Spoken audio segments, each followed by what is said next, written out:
Shri KU Janeesh Kumar.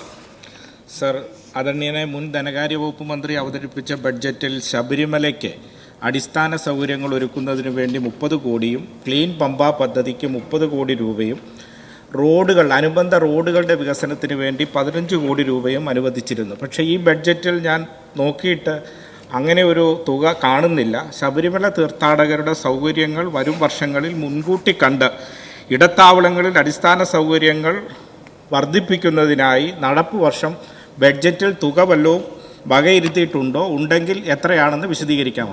Minister. Sir, കഴിഞ്ഞ തവണ വരുത്തിയ ബഡ്ജറ്റ് തുകയിൽ നിന്ന് കാര്യമായിട്ടുള്ള മാറ്റങ്ങളൊന്നും ഉണ്ടായിട്ടില്ല.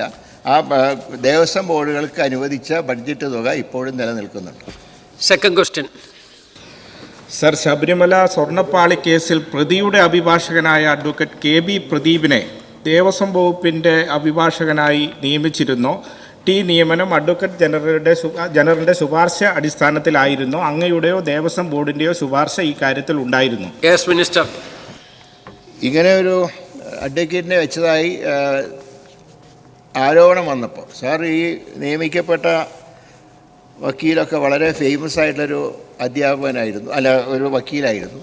സ്വാഭാവികമായിട്ടും സാർ ഒരു കേസിൻ്റെ വരുമ്പോൾ ഒരു വക്കീലിനെ സ്വാഭാവികമായിട്ട് ഏൽപ്പിക്കാറുണ്ട്.